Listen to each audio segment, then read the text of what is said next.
Fathers in Fire Emblem don't tend to have a positive relationship with, well, remaining alive. But the subject of today's video is one of the rare exceptions to that rule, even going as far as helping his son grow into the formidable warrior we all love, and of course I'm talking about Garcia today. And I will try to answer the following question: can you beat FE8 using only Garcia? Before we get started with the run, let's run down the rule set I force upon myself for these runs, in case it is your first time here or you just simply don't remember the rules. First, we have to do this on a hard mode. No cheating or hacking is allowed. Only one healing item can be brought on each map, and I cannot retrieve additional healing items from the convoy. But I may get more healing items from natural means such as trades or from reinforcements, villages, and enemy drops, to name a few ways to get them. And finally, I can only use Garcia, of course. And Garcia for me is an interesting unit, and that's because before last year, where I used him in my Iron Man streams right here on YouTube, I never really had used him that much in my other regular Fire Emblem playthroughs. So he's probably one of the characters I'm the most unfamiliar with when it comes to FE8. And while I must admit that his bases are pretty good for a unit that you recruit this early in the game, I was always partial to training up Ross as my main axe user due to him having the ability to become a pirate and a berserker, which are some of my favorite classes. But today we'll find out if Garcia can live up to his son's ability to solo this game. And let's try to figure this out by looking at the aforementioned good bases. And while nothing here screams excellent, Garcia starting at level 4 has more than decent HP and strength and good enough skill and speed for the point of the game he normally joins at. His only true warts will be his luck and resistance, but we've seen this movie before and it doesn't necessarily equate to a bad unit per se. Looking at you, Cormag. Other than that, Garcia has two big strength. His first one is his base C rank in axes, which won't matter too much for a solo run, but in a regular run, it's pretty good to start this early on with C in axes. But the one thing that will matter the most, in my opinion, for him is his base con of 14, which is amongst some of the best in the game. And that means he will not be slowed down by most axes in the game. And that is very crucial since A, axes are quite heavy, and B, losing on speed points will be more detrimental to him than most other units, let's say. And if you're wondering why that is, well, let's take a look at his growths. You maybe see something that stands out more than anything else. Well, yes, there's the exceptional 65% strength growth, which is the highest for physical units in the game, and also tied for the highest with loot if you count all forms of damages other than Myrrh, of course, because she's just busted. But here, the one I want to focus on is not the amazing strength right away, but the 20% speed growth. And that is, my friends, very low. Actually, the lowest in the game. Yeah, it's low is an understatement. I would say this is god awful. But that's not all. He's also tied for the lowest resistance growth in the game with Cormag from our previous run and Amelia. So it'll make for an interesting run all in all, given such big highs and lows in his growths. Especially considering that low resistance characters tend to struggle in specific spots in the run, and most usually make it out through good enough speed to dodge, so I guess it'll be interesting to see how this all pans out when we get to that point in the game. Other than that, his other growths are quite average, or a little above the average in terms of defense, that is. So there are some positives here. Having the decent skill growth will be important since axes and Fire Emblem tend to be less accurate than lances and sword. But with all that laid bare for all to see, let's take a moment to actually talk about what is happening right now on the screen. And Garcia's speed problem will rear its ugly nose very early on in the game on Chapter 3, where our first issue will be when running into the first thief of the game, who is coded to steal if he can do so. Since Garcia is quite slow, we will lose our first vulnerability and have to face Basba with very low HP since, you know, as previously mentioned, low speed, which means low dodging, so he got hit on the way here and is not full health. The bad hit rate and no way to heal up is not going to be a good combo, and we'll catch a game over for that. So there are a few different approaches to dealing with getting our vulnerability stolen. The first one being that we can just store it in the supply for the time being, and I don't love that strategy, but it's possible. And the other one is trading Colm or Nami's vulnerability off of them. Since they technically spawn on this map and are considered reinforcement, I can't take away their equipment as I can do with the others on the overworld map. And you do that trade once the thief is cleared out, since, you know, he'll steal it again if you just do it before. But even when using that strategy, that specific thief is also scary for other reasons. And that is because the weapon triangle disadvantage doesn't do Garcia any favor, and here is what I mean exactly.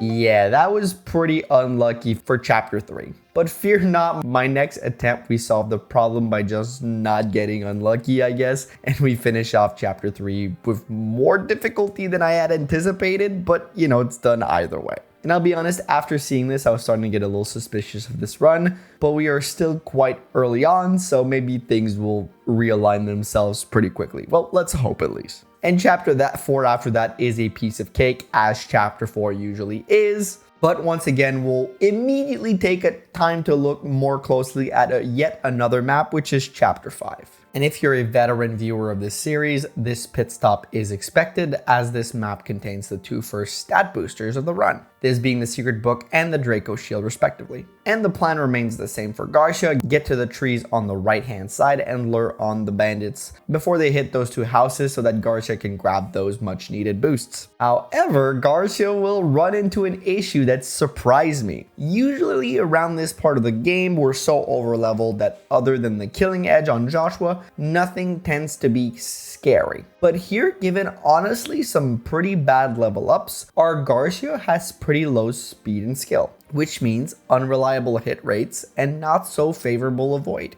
And I could give you a verbose play-by-play of how annoying this part turned out to be, but they say a picture is worth 1,000 words, which makes me wonder how many words is a silly little video montage worth.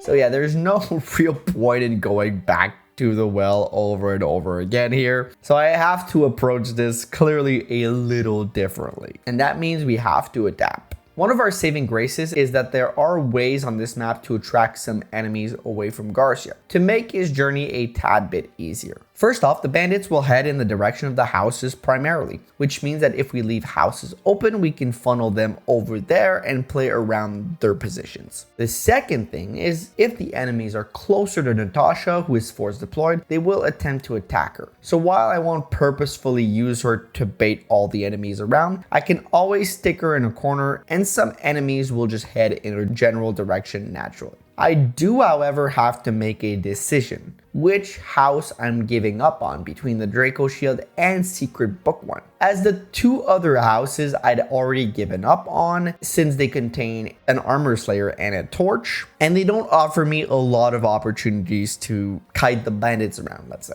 And if we take a look at our stats spread at level 17, we can see that skill might be a little bit more needed than defense for Garcia, since its skill is pretty low right now. And the Draco Shield house on top of that is a little bit more out of the way. So we'll prioritize the Secret Book to help our low skill. And to do that, we won't take the right side path we usually do, as most of the enemies tend to trickle down from that side. We'll go through the smaller path in the middle, you could say, to beeline it right for the Secret Book house and avoid a good bit of confrontation. Our hit rate won't be much better overall, but we'll face a lot more lance units right off the bat, so that will help us have a favorable matchup. The one big issue is going to be Joshua, who does not discriminate at all here, and he will crit us into the ground despite the extra avoid we get from the house. So I'll have to give it a few tries and hope for luck, because I think we really need that Secret Book, because if we're struggling this early on hitting, every single bit of help will be necessary for the future. And you'll see that with the Steel Axe, we have an opportunity to one-turn Joshua, since at the very least, Garcia does have amazing strength. But the problem will be to either hit the around 40 45% chance to hit or not to get crit by this maniac who will double Garcia with impunity. And here we finally get some luck on our side and take care of Joshua. Now we can grab the secret book in peace, but we still have to make our way to the boss, and that means more dodging for Garcia because we'll find ourselves surrounded a little bit. So here we get hit by this bandit over here, and we are now all out of vulneraries and 3 axe fighters are coming our way. So we'll go straight for the soldier down here to just take him out with 12 HP. And that will attract the other soldier. Unfortunately, we don't get to dodge his 41% chance to hit, but we kill him. However, they are hot on our tails. So we gotta kill Sar right away to end this map. And the only way to do so is to hit with the iron axe. We hit the first one, we dodge the 40% and kill him off here. Okay, so that was a close call for this map, but we managed to finish it off and move on to the next chapter. I'm very happy we got this lucky, but you know, it's weird having this much stress when your character is max level on chapter 5. It feels very unusual even for these solo runs. As you saw in the footage, we hit level 20 at the end of chapter 5, so we can finally have our look at our level 20 Garcia. And when looking at him, I was actually surprised that he's about the average you'd expect. With how much he struggled on that last map, I surely thought he was well below averages and really struggling in terms of his growth. But both his HP and strength are a little above, and his other stats are either on the most likely expected outcome or just a slight little bit below. Nothing egregious. Of course, the stat that's the furthest away from the average is skill, technically since 13 was only achieved through the secret book. But overall, this is just kind of fine, so I'm still really surprised that we're struggling this early on. Anyways, we'll start moving forward to chapter 6, which wasn't too much of a challenge. We grab the one halberd that the fighter drops and move on to chapter 7. And it will prove to be more challenging. You know, this is the theme of this episode. More challenging than for most characters. So we'll have to do a couple of attempts. It's not that bad, really. It's just sometimes we get hit by a lot of things. And chapter 7 is not one we usually reset on. But this chapter is also the moment I realize that this is my first run with a character who uses the hero crest to promo. And it made me think of when the first hero crest becomes available on Erica's route. And if your answer is the first one is on Garrick on chapter 10, well, your answer is correct. Congratulations. But this is an additional wrinkle that will be quite interesting because I believe that hero crest is the latest available promo item in the game, making it so that the characters that need this specific item to promo are a little bit at a disadvantage than other classes, since others tend to promo a little earlier. But we'll see, maybe Garcia can surprise me and get there with very little difficulty. We'll then move on to chapter 8, which is a noteworthy chapter as there is a level of difficulty associated with this chapter since we have Ephraim's reinforcements on the left side to save and avoid getting hit by a game over. So our usual strategy is to stroll on over to the left side to help them out. But for Garcia, again, it will not be that simple because the initial troop where you spawn contains 2 sword users that can be iffy for Garcia to hit. But outside of that, nothing will cause us too many issues to make our way to Ephraim's gang, where Garcia will face his biggest enemy so far, reliably dodging and reliably hitting. And that will cost us all our vulneraries against the Cavaliers. Even though we quickly adapted to intercept the reinforcements before they could get to Ephraim and crew, it's pretty clear we're going to need some form of adaptation on how we handle this chapter, as going through the rest of the chapter with half of his HP will not take us that far. But we at least make it to the throne room before another thief ends up taking us out. That's 2 deaths against thieves so far. You know, that's embarrassing. We'll be honest, that's pretty embarrassing. So here, what I'll decide to do is employ a strategy I use on the murder run. And that strategy involves rushing down the boss and hoping the Christmas calves can protect Ephraim long enough for us to get to the throne room safely. That way I get to avoid some of the fighting ahead of me and conserve some healing items. It is a strategy I don't employ often, as while it cuts down on time, it is a little bit more risky and requires much more luck. And while I do enjoy cutting down on time for these runs, consistency is often way more valuable to me. And here the luck factor will rear its ugly end and force a couple of game overs. But here in this attempt, while things are looking bleak, Kyle and Ford are still alive protecting Ephraim as we approach the throne room. And as you can see, we have 2 HP, no vulnerary, a few mages and an archer on our tail, and a boss to kill who has kind of good hit rate on us. We do have the weapon triangle advantage, but Tyranno here is going to be a problem. Okay, we have 2 HP in a dream. Can we make it happen? He great shields us the first time and dodges the second hand axe. Okay, I'm not super confident here. We're going to keep healing with Kyle and Ford down here. Ford will use his vulnerary and Kyle will do the same. All right, so Ford gets attacked. Of course, now they're all going to do their turn. Kyle gets to dodge here. So far, Ephraim is protected and Tyranno hits us, but we dodge it and we hit both our hand axes. That was out of nowhere. Okay, Kyle and Ford are still holding things up. Longbow, 52%. We dodged 63%. We dodged the mage here and kill it. Okay, so that was pretty lucky. Now we at least get the columns to hide in for a little bit. Okay, 21% chance Tyranno has to hit us. If we hit both these iron axes, let's hit the first one. We do. We dodge Tyranno and then we hit the second one and take him out. But it's not over. The enemies can still hit us. So at least we know that Ephraim should be good, but we won't take any chances and we will heal all the way up with Ford to allow him to survive a little bit. And I think Kyle's a goner, but we'll still heal him so we can tank a few attacks and protect Ford a little longer. And here Kyle's going to get attacked by this Cavalier and this Archer, and he's down at 5 HP. And the mage will finish him off. But at least Ford is still alive. The longbow archer attacks us, but we dodge him thanks to the pillars. And now we can safely finish the map with 2 HP and a dream. Again, one map where there's a close call at the end there. I am not confident in this run at all, especially this early on. And now we can move on to the mid game, where usually this is the part of the video where I start rattling off chapters very quickly because things tend to be easy. But this time around, things are a little tougher, right on theme for Garcia. So right out the bat, on my first attempt of chapter 9, when I run into these mercenaries at the start, I realize a big problem. Our hit rate is worse than I thought it was. And while I wasn't expecting the best dodge in the world, the hit rate being this high is a little scary for our prospect because it's decent damage enough on Garcia. It'll lead to a quick first game over on this chapter, even when I retreat back on the forest, since it doesn't really make a huge difference for the sword users that will attack Garcia. On our next attempt, I'll pull out the elixir you grab from the Troubadour in chapter 6. Because with this deep of a health pool, we'll need them as much as possible. We'll have to take advantage of every single point of HP we can.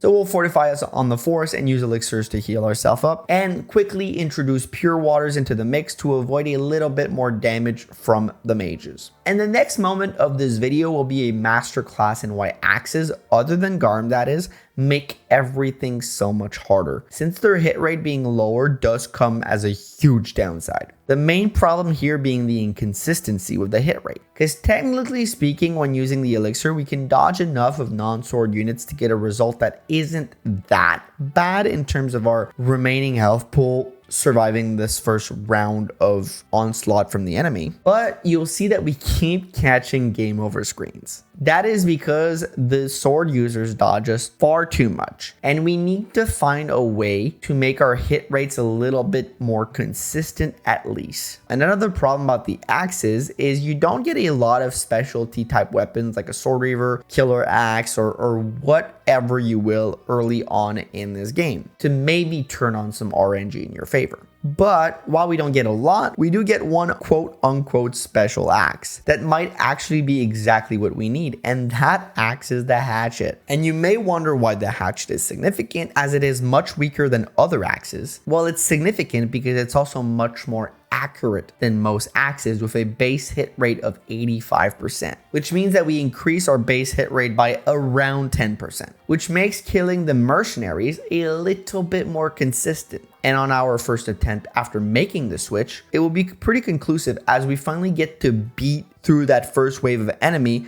with 2 full elixirs left. Of course, following that, we have to kill that one sniper with no cover at all. We'll have to eat his damage since, you know, he's pretty accurate. But after that, taking care of him won't be too much of a big hurdle. Right off the heels of that, we have to deal with a big issue. A killing edge Myrmidon that just stands there, who can obviously crit us into oblivion. But also, the scarier part is hitting that guy isn't even close to assured. He's really good dodge on us thanks to the weapon triangle advantage and his good speed and skill. Luckily, Lady Luck stays on our side for this little bit and we manage to clear him out. But that'll force us to use the second elixir. So now we have one elixir left. Alright, now on to the final section of the map, which is deceptively hard with an Axe Reaver soldier who surprised me a little earlier, and the Axe guys who have surprisingly good hit rate without the advantage of cover. And they'll get us quite low, lower than I'd like, but it's the luck of the draw at this point. We at least made it this far.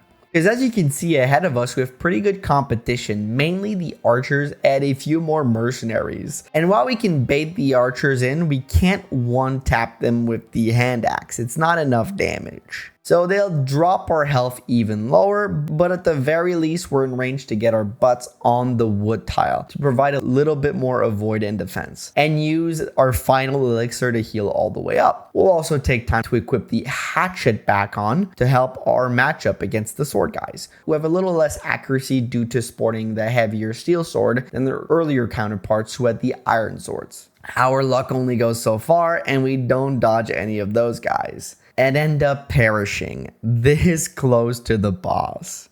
And I wish I could tell you we make it back in our next attempt, but instead, I'll show you guys another little silly montage to show you guys how hard this chapter will be in all the following attempts.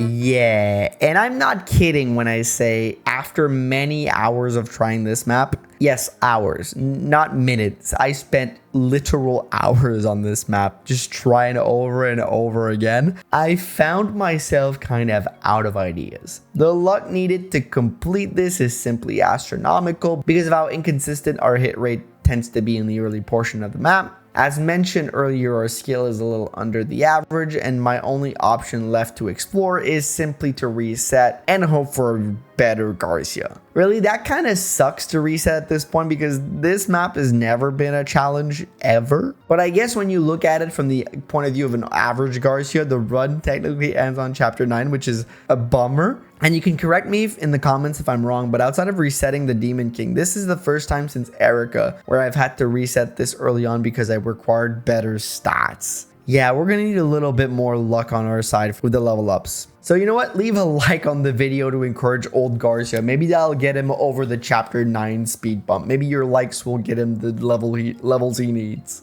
We'll skip back ahead to the start of chapter 9 because we've already highlighted all the issues Garcia runs into so far, and I am not kidding when I say this was my next Garcia. And I guess your likes must have worked because his skill is out of this world. And I know it looks suspicious and even far too good to be true, but there was no RNG manipulation here. No cheating happened. This was just how Garcia from the following run ended up turning out with 20 skill maxed out. I guess he really didn't like me resetting for his skill and showed me that he could indeed be a very skillful father if he wanted to. His other stats will have turned out about the same as they were earlier.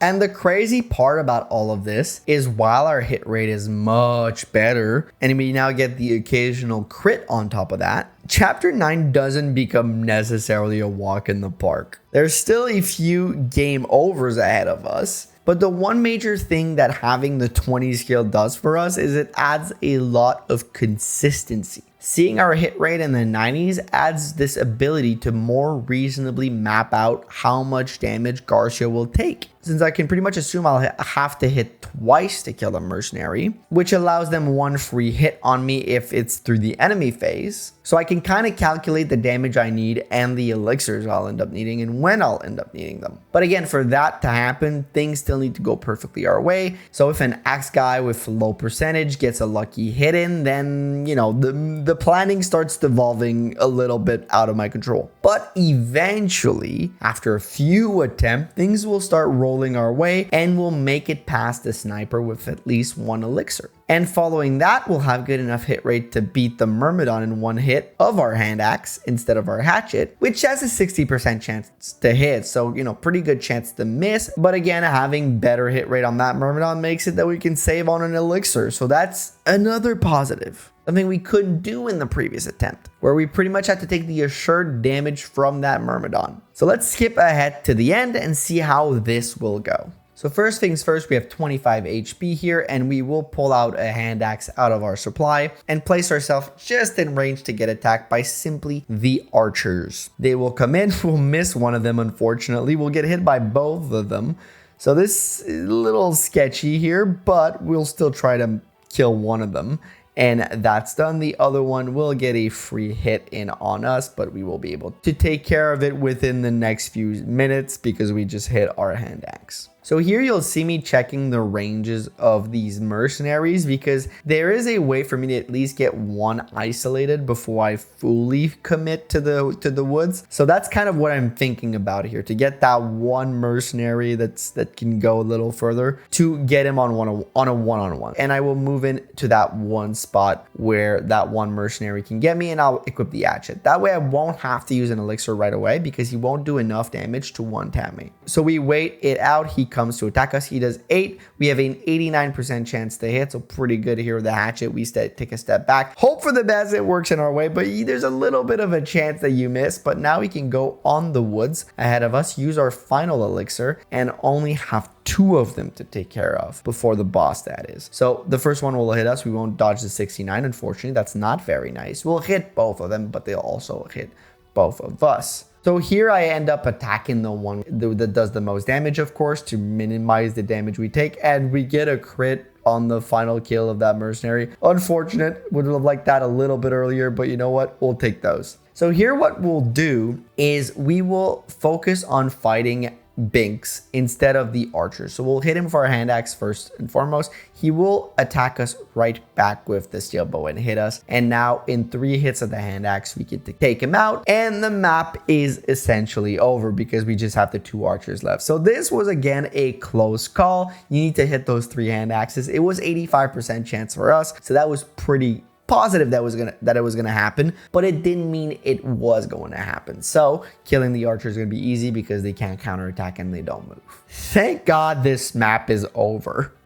Now that we can move on, let's play chapter 10 in the back while I talk about the promotion options. Because Garrick starts with 1 hero crest on this map. So assuming that both he and Tethys survive, we will have our hero crest finally for Garcia to promo and maybe make things a little easier on me. And while this conversation for Garcia might seem like a foregone conclusion, considering the general consensus in GBA Fire Emblem is that warrior is a terrible class, especially compared to hero. There are a few reasons as to why that is, mainly tied to the promo bonuses and the additional weapon class that opens up for the fighter class. First things, bows are not great in GBA Fire Emblem in general, and in Sacred Stones this is even more true as the amounts of flyers you'll encounter isn't that significant. There's a little bit, but the maps aren't really designed around bow units being dominant in general. And hero starts with swords at C rank right out of the gate, which gives you access to much better weapons quickly and dominance over the weapon triangle. And we've seen throughout this video that Garcia kind of desperately needs it. But with all that being said, the main argument to choose hero usually lies in the promo bonuses, mainly the +2 in speed, because Garcia's speed, as previously highlighted, is, well, to put it lightly, dog shit. But if you're a veteran to this series, you know that we like to go a little deeper when talking about promotion. So let's talk about the other aspects of the promo, the stat caps. which are usually not much of a concern during a regular run, but are crucial during a solo run. Oh, actually, before we get to the stat caps, here's a quick word about legendary weapons, since we usually talk about those two.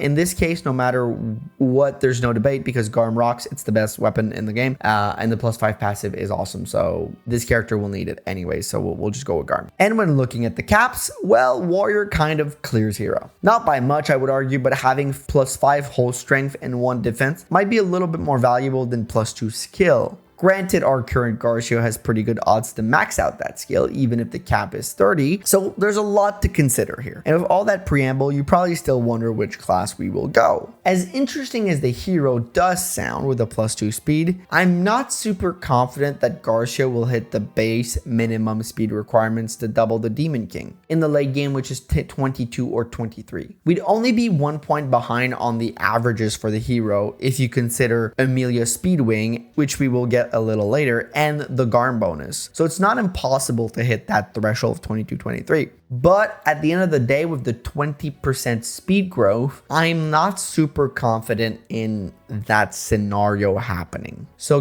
going with that same thought process of no confidence in speed, I'm going to try to bank on the Warrior's high strength and hope for the best in terms of speed and defense growth. But we'll end up going Warrior because, you know what, I want to see Garcia spin to win. This crit animation is sick. And I'll be honest, even at the time, going Warrior felt a little crazy, but we'll stick with it and see if the gamble ends up paying off. I did make a copy of this save just in case Warrior doesn't pay off, as I'm not really confident, and if I have to reset, I don't want to re-go through chapter 9 ever again. Alright, with our Warrior Garcia with slightly better stat, chapter 11, 12, and 13 will be a lot easier than 9. And we'll grab the Goddess Icon Secret Book and Speed Ring from Amelia. We'll ignore entirely the energy ring you get from Ewan because Garcia's strength growth is truly impressive. Even considering the general ease of those maps, it's still important to note that Garcia will still be tenuous at best in certain areas, as exemplified by chapter 13 where the Rangers will actually double him, and there are a few basic Cavaliers who Garcia won't be able to double. So things just take a little longer than normal. While he does have the strength to one-shot some enemies, it won't be common for him to do so, as we're generally stuck on the hand axe, and this weapon won't allow him to leverage his great strength against a lot of these enemies. The steel axe would do a lot better, but unfortunately we don't get to use it as much as we'd like. On chapter 14, we'll interestingly see our second instance of getting hit by Berserk, which once again does nothing, but I think it's pretty interesting to see how it has only happened in our last 2 run and never before. And then we'll move on to Carlisle after this little running around Berserk. And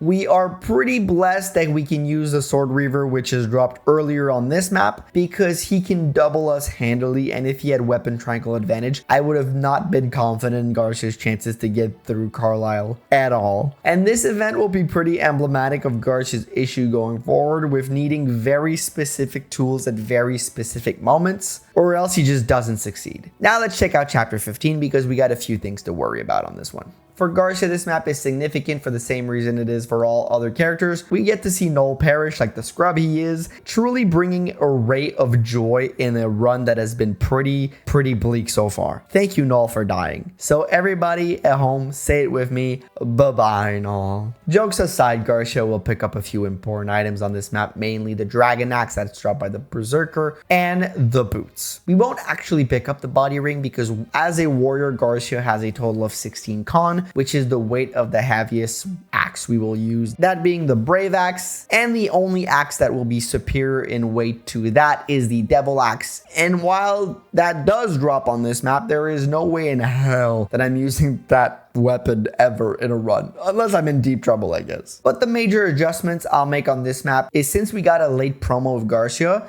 I'll pick up the Metis Tome, which I rarely do because usually I don't have a lot of levels to leverage and it's not really worth the time. But here we are at level 14, meaning we have 6 more levels to exploit, and while most of his good growth stats are maxed out already, any strides we can make in his other not so great growths, looking at you, speed, is a win in my book. Other than that, the map will not be too hard. We do get quite lucky because Dusel dies to protect Ephraim, and then we have to mount a rescue mission with Garcia to take out the troops harassing him. It goes pretty well. Ephraim survives, Garcia gets in there and cleans things up. and then we move on to beating Calic without too much trouble. He does do a little bit of damage to it, but nothing we can't overcome. And Valter is very easy here given the Dragon Axe weapon triangle advantage and just a lot of damage. And we one-tap Valter into the grave. Out of that cleared out, let's take a minute to talk about the next chapter, chapter 16. Before we start expanding further on this map, I need to mention that I'm aware that this video might be getting a little long, and that we are stopping on a lot of individual maps to explain certain details we usually skip. And this isn't random or me trying something new for these videos.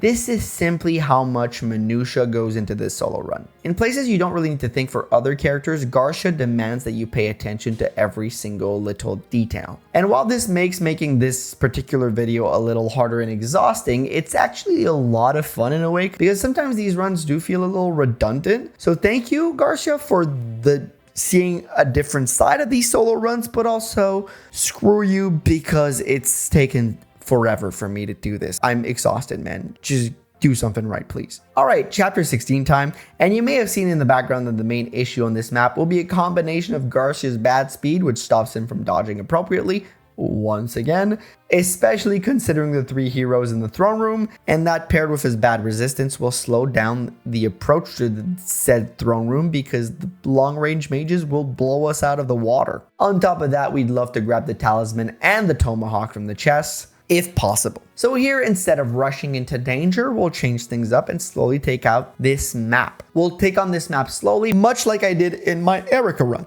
We'll wait on the pillars in the bottom section of the castle and let all the reinforcements trickle in to us to not have them pressure us when we finally make it around to the throne room area. This strategy, while being a little slower, is kind of beneficial to axe users, since thanks to how the thieves end up pathing on this map, it makes it so that both of them try to escape from the stairs right below where we are, which brings right to us the 2 items we'd want, that being the aforementioned tomahawk and talisman. Then the next part of this map will be somewhat steeped in luck, I must say, but after getting in range of the Purge Mage, who we will dodge thanks to the extra speed from Garm that we momentarily equip just to get our speed again a little higher, we'll then pull out the Killer Axe we got on chapter 10 and hope that we crit one of the heroes on enemy phase, which luckily we do, and only a single one remains standing. But even though that is lucky, with 44% crit chance, I was pretty confident that it was going to happen. And we end up taking out the other long range Sage, and this map is pretty free from this point forward. We take out the final hero and move on to Orson, who eats a whole spin to win in the face and joins his late wife in the Shadow Realm.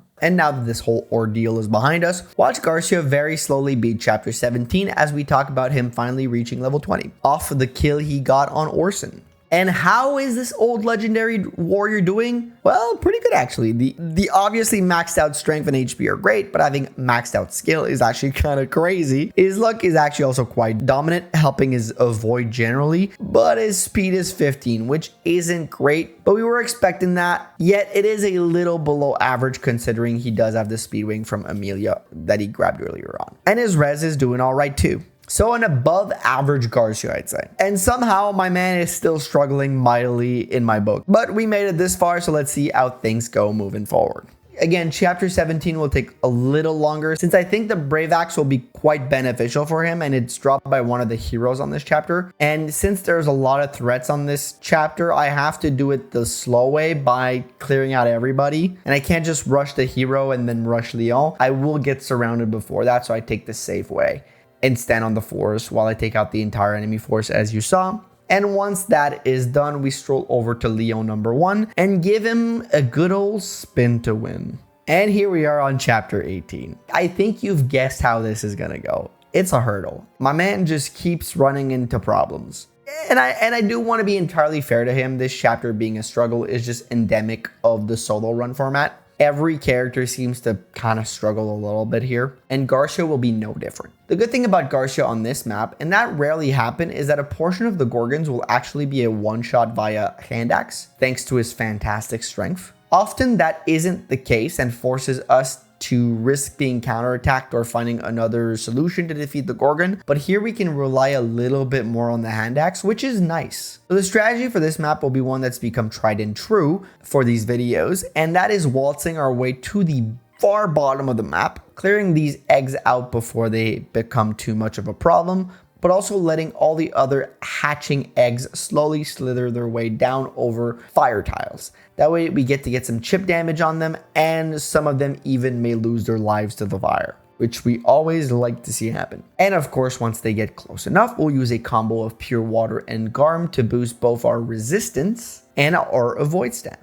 And these Gorgons, as always, prioritize not taking damage over anything else. So if I equip the hand axe, they will automatically try to stone me, as stone is a 3-range spell. And if that hits, that's pretty much a guaranteed game over. So we want to switch to a melee weapon. Since they can't hit us, they'll prioritize damaging over stone. Their priority list is a little weird, but basically, if they can hurt me, they'll try to do it unless they can get damage. So we equip Garm to get the extra avoid, but also avoid getting stoned. It's simple like that. And we'll actually get through this early part, this first onslaught, with 1 elixir left, which is usually enough for the following part, where enemies either don't move at all or are only engaged if you are within their attack range. So that means we'll head our Tushy all the way up and take out the Gorgons on the left, and the eyes, who actually do 0 damage if you use a Pure Water. But the next part will be about baiting in the boss Gorgon in range of us in the same manner we took care of the earlier Gorgons, the combo of Garm and Pure Water. And once she's close, we don't leave anything up to chance and just kill her with Garm, which forces the range 1 of Shadow Shot to attack us, but luckily enough for us, we had just enough HP left to survive the hit. Now that we have them on the ropes, I go in with a hand axe to clear out a few of them, but heal first to be safe. The first round goes well. I take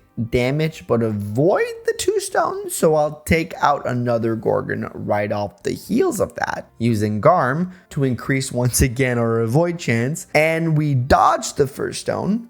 That's really good. There's only 1 left, but we don't get so lucky on the next one and lose the map right at the end there. This could have been really good for Garcia to get through this quickly, but unfortunately we don't. At least it informs to me that this map isn't impossible for this character, so it becomes a little bit of a motivating active gun. This far, it means that we can do it. And I'm not gonna lie, it takes a few more attempts to get back to any similar results. I did, however, alter a few things that I did beforehand. You see there are 2 Gorgons you can isolate before jumping into the big fray. The 2 that are in the path below where the boss sits can actually be killed a little ahead of time. The first one is pretty easy. You just stand in its range after having taken out the evil eye that's just close to it. So the risk here is very low. You bait it in and you take it out. The other one is a little higher up, however, and has to be dealt with after killing the boss, or else you'll have to deal with the damage of the boss, a shadow shot, and that one specific Gorgon. So once the boss is taken out, if you stand in its damage range below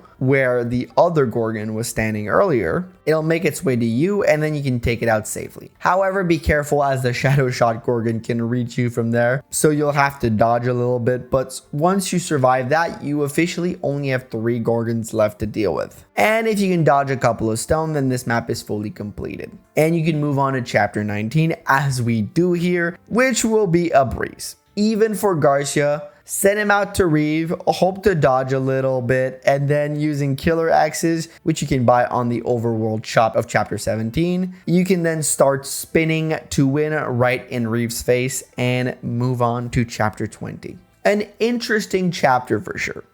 I must preface by saying that this map isn't hard, but as we've seen before, as in the Calm Run, it can take a while, and Garcia obviously will suffer from that fate too, because while his good strength is useful, his bad speed is starting to catch up to him, and you will not able to double like half of the enemies on this map, which means our journey to Morvo will be long and tedious. And since our avoid is bad, we need to stick to forest tiles on our way there, which allows more than enough time for the enemy reinforcements to swarm us. So much like we did for the Calm Run, we will simply have to slowly but surely clear them all out, and that takes a while. But it's pretty safe from the forest down there. Garcia can generally do a pretty good job at surviving, using only a couple of elixir thanks to his deep health pool. And once that's done, we'll walk up to Morvo once again, and you've guessed it, spin to win, baby. I love this crit animation. I swear to God, it's my favorite in the game. And here we are, finally, we get to start the final map, and let's see how it goes. I must say that early on here, I made acutely aware that we'll have to be slightly more careful since these sword skeletons have pretty good hit rate on Garcia and they do okay damage, but we take care of them nonetheless. And we follow that up with a pleasing surprise. There seems to be a possibility that the zombie dragon is a one-shot if his stat spread falls in our favor. So that can be nice. Since with his hit rate, we're pretty much assured to get hit unless we get one of those low percentage crits. That's probably where we're going to be using our first elixir. And that's an easy first hurdle to get over. Next up, we cleared the death coil reinforcements and the spiders on the right hand side of the map as we usually do to slowly make our approach to Leo number 2. It isn't too complicated, but once again, we do catch a few stray hits we would have rather avoid. And with that being done, our next big problem will be the Gorgons, who now have an increased stats from chapter 18. So to one tap them, we'll have to use this tomahawk instead of the hand axe. Again, we'll use more pure waters before standing in the correct spot to lure the first one right to us, opening us a path straight to Leo. We'll dodge the one shadow shot, but we aren't so lucky for the demon surge, so we'll have to back up and heal. Usually in this spot, I like to try an attempt where I rush Leo number 2 and hope for the best. But here, it really isn't that viable, given that if Garcia isn't successful in his attempt to one round Leo number 2, I doubt he'll have the juke shoes to handle the smoke of all the Gorgons. So we'll take the safe route and try to take them out one by one. Unfortunately, we did get hit by one of those pesky buggers, and we have to put ourselves in another line of danger to take out the other Shadow Shot Gorgon. With any other characters, we wouldn't really mind the demonic doggos, but here they have great hit rate on Garcia, and of course, they double them. I can't be surprised at this point. So their damage is substantial, and it forces us to use our final elixir. So hopefully we get lucky with Leo. And here I decide on using the Killer Axe. But I now realize seeing this that the Brave Axe was actually a better strat, since we could have doubled Leo with 14 damage and 4 hits would have dropped him on 56 HP just off the enemy phase. And then on player phase, we could just have finished him off with 2 consecutive hits. But you know, hindsight is 2020. I didn't think about it at the time. We go for the Killer Axe and get lucky enough to spin to win once again on our first attempt. It leads to the same scenario that the Brave Axe would have led to. And we can now make it to the Demon King. Here we go. And as you can see, we can do pretty good damage with 34 and we got pretty good hit rate. However, he does do over half of our HP in one hit and is pretty good hit rate to boot. So we must be careful. Unsurprisingly, we hit and he hits us back. And then proceeds to spawn all his annoying friends. And you'll see here, I try to find the optimal position to retreat to, but I end up just straight up attacking the Demon King, which leads to a game over, of course. And if you think I'm crazy, let me explain why I did that as another attempt placed in the back. I had no more healing items, you have to remember. So even if I decide to cut around all the reinforcement, the end result would have been more or less the same.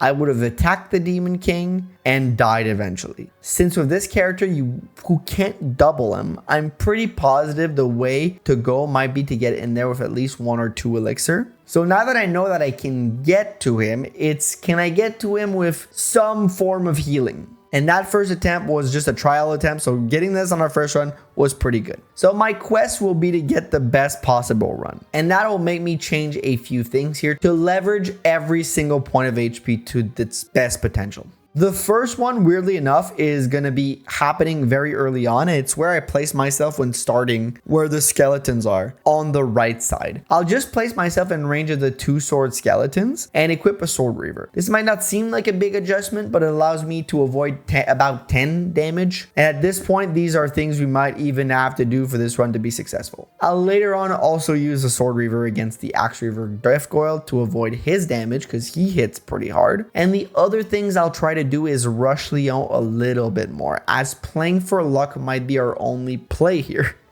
Excuse the play on word. On the subject of Leo number 2, it's quite impressive that Garcia even doubles him with 15 speed. This is really a testament to how terribly balanced Dark Tomes were in FE8. Maybe Null would have had a chance otherwise. But jokes aside, the joke being null, I do eventually make it back to the Demon King with 2 elixirs as we had planned earlier. So let's see how this attempt goes. And after damaging our friend the Demon King, our hopes don't seem too bright when 2 Gorgons are spawned. And while I do try to make my best dodge attempt here, I eventually have to fight them. because they need to be taken out or else they'll just run after me the entire time. And surely after some bad luck on the dodges, the Gorgons end up taking us out. And that is always a bad sign when the reinforcements block you like this. And I'd love to say to you guys that I get another chance like this again, but the reality is after playing for another couple of hours, we don't. Getting back to the Demon King might be a challenge, but we know it can be done. But even if we get to him, the big problem is because of Garcia's defense and speed, of course, but his defense in this form, he can't tank a hit from the Demon King. So even if we manage to beat all the reinforcements with our 2 elixir, once we heal up, we get one more hit on him where we get countered, and then it's his phase to move. And he gets to hit us for free from distance, so we have to dodge at least one of those. And then we need to do it all over again, because while 35 damage is pretty good and allows us to defeat him in about 4 hits, it still means that we have to dodge some of his attacks to simply have a chance of winning. Since we have 0 crit chance on our side and terrible speed, that will not make it easy to dodge at all. This character is the perfect showcase why speed is so darn important for these runs. The ability to double would have made this a non-issue, and even made Garcia as a warrior, if you gave him 3 more speed,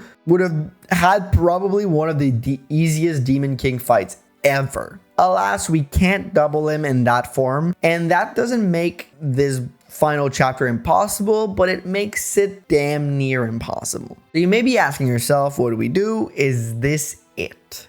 Well, it could be, but if you've ever watched one of these videos, you know that I don't go out without trying every single avenue possible to us. As long as there's hope that there's a successful way to solo the game with this character, I will try everything, even if that means starting over. So yeah, I'll reload the save from earlier and I'll promote Garcia to a hero and, just hope this works this time around. So let's try this run as a hero with the 2 more speed we get from the promo, and maybe that's going to be the solution we needed. I'll be honest, at this point in the recording process, I was pretty much 1 week in of recording footage and getting pretty ticked off by Garcia, and my hate for him was starting to reach null levels of a hate. And you would think that maybe having him as a hero solved all of my problems and made my life easier. Well, no, Garcia still died a lot, and in some weird places too.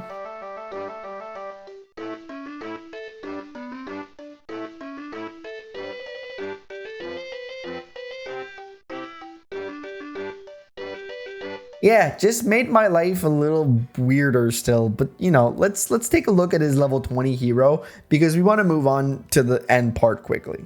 Just before I show the level 20, I just want to say he had the same struggle as the other one. There's no point in going back over all the maps. Generally speaking, the issues were the same, even with a little bit more speed. But this Garcia is fine. He's got the wanted 18 and over speed with the 19, but his other stats are a little worse than the other Garcia we had earlier. So we traded some other stats for speed, and that is probably the most useful stat we need, to be honest. So I'm okay with that trade. And having the 30 skill is also great. That's pretty good too. I'll be entirely transparent here with you. On his final few levels, I did reset the map entirely when he didn't level speed, simply because I didn't want to go through this whole rodeo again. I didn't do any XP manipulations, but I did make sure that I arrived at level 20 with at least 18 speed. That was my little trick to be able to get over this hump. Anywho, this Garcia has the stats we want and need. Let's go see if my man is truly capable of this or it's just a pipe dream. First things first, Hero Garcia still struggles like heck here, and we'll catch a few game overs, especially at the hands of the zombie dragon, and that's because we don't have the 30 points in strength we had before, which means we can't one-shot him like ever. So this time we truly have to hope for a crit or a dodge on our end. So that's a little bit less good for the hero. We can always use the strat of making him hit us at range, having the Tomahawk equipped, which then would put him in kill range, but that would 100% force us into a single elixir use. So we'll try to play for the luck, and eventually we do get a crit on the second hit, so we take the damage anyways, but eventually we at least get to clear him, and we can start the next portion of the map. And we'll skip right ahead to the Gorgons, where we'll step a little bit more forward and use an elixir, which opens us up to a little bit more damage opportunity, but helps us clear out 2 Gorgons at once. So that works in our favor. We get to clear them out. We take a little bit more damage. Now it's time to move on to Leo number 2.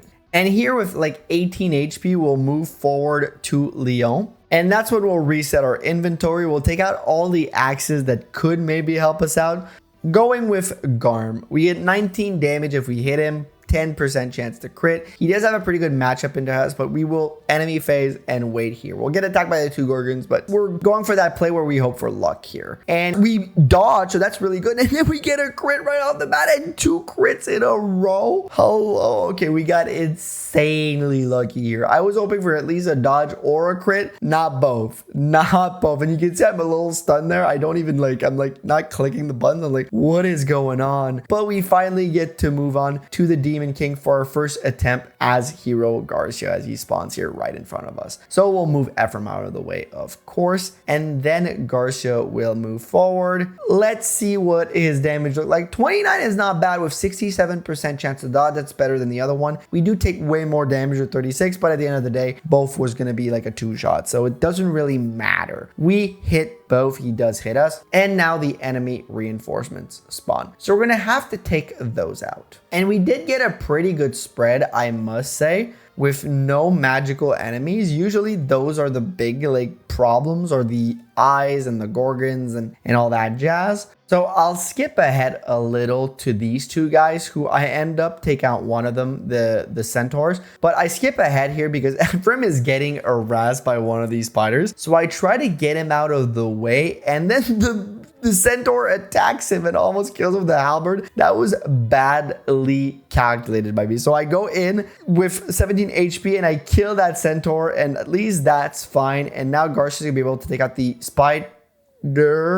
And I got hit by a 29% chance and I die. And you can see here that I'm a little stunned because I didn't calculate for that. I went in to save Ephraim and didn't really heal while fighting the other enemies because I was expecting to just generally dodge. And we ended up getting killed by this, unfortunately by this spider. I have no words. I was a little dejected here, and I think I walked away from my keyboard. Few swears might have been heard in the house at that point, but it's unfortunate, but we gotta give it another attempt. And while demoralizing, it was enlightening because it's kind of confirmed that at least I wasn't wasting my time with this hero attempt. It is possible to get to the Demon King with Hero Garcia, and he seems possible to beat. So I saddled into gear and tried once again, and on my next attempt right after, I make it back to the Demon King. This time only with 1 crit on Leon, but it does the job. Also, I must say that the hero crit animation also does look very sick. But no more wasting around. This video is going on for long enough. Let's see how this next Demon King fight goes. And here we go. We once again move Ephraim out of the way and bring Garcia forward with Garm. 29, 67% chance to hit. That's a little bit higher this time. But we go in and attack. We hit him once. Does he hit us on the back end? He does, of course. We were expecting that. Down to 62 HP. He spawns all his friends, and here it's not too bad. 1 zombie dragon. I don't love 1 Gorgon, but we can easily take it out right off the bat, so it doesn't become a problem. But we managed to kill all the enemies eventually. It goes pretty well. We did use 1 elixir, but it goes well. We skip ahead here. We will attract the Demon King away a little bit. We have to take this hit because he was currently in range of that zombie dragon to attack us if we attacked him. So we take the hit, we tank it, we back up, and now the zombie dragon isn't in his range to attack us, so we can go in and attack. However, the problem is we need to dodge 1 of his hits to survive here. So we go in, we attack, we hit once, he goes to attack us, and we dodge. My God. Okay, so even if he hits us here, unless we miss a 90, I think it's pretty much done. I don't care. Hit us if you want. Come on, move to my turn. Okay, can we hit a 90? Hopefully we don't miss it because I'm going to cry if we do. Come on, just stop looking at other weapons. Just hit him, you idiot. End this run, and here we go. The Demon King is finally done. Oh my God, we finally did it. It's finally over, Garcia. Yes, it is. It is over. This nightmare is over.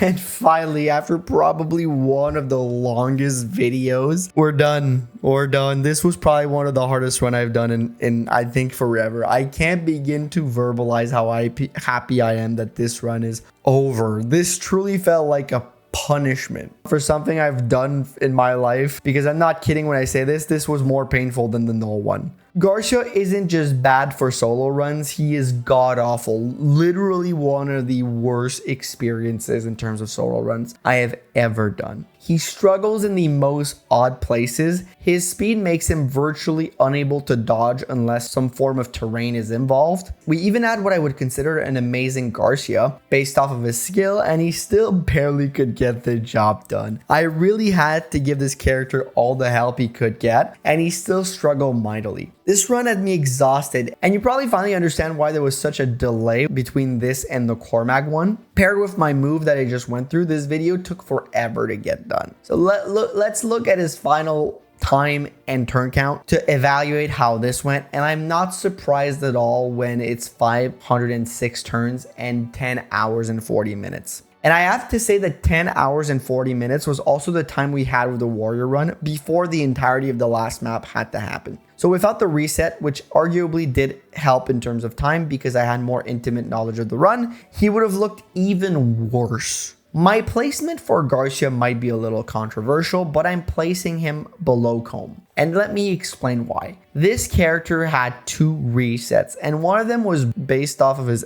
average stats not being good at all, and needing help reaching a certain threshold to be way above average in his stats. Comb did not need that, and our Comb in that run was a pretty average overall at the end, while Garcia had maxed out skill, and we had to make sure he had 18 speed because his average was once again not good enough. The next reason, which is again linked to the reset, is that the reset contributed to him gaining time and turns, as there are small mistakes I didn't commit in the second and third runs for Garcia that made it more efficient. And finally, while Comb does run into issues throughout the game also, in my opinion, it never was as much as Garcia did. Just chapter 9 alone is technically cause to admit that this might have been a soft lock for him, which never happened for any other character, if I didn't reset for the way better skill. Anyways, those are the reasons why I place him way below, just above Erica. Let me know if you agree or disagree in the comments, but I think at the end of the day, we can all agree that Garcia frickin' sucks, man. And if you agree with that, check out the join button below if you want to become a member. It helps me out a ton. I'd like to give a huge shout out to all my members, especially tier 2 and 3. Those being Brawler 4, 5, 6, Forgotten Fox, Equipma Gameplay, Hirame, and Rogue Arcadia. Don't forget to like the video. I'm gonna go pass out now. Thank you for watching. I'll see you all in the next one, and hopefully it's a little easier. Bye-bye, y'all.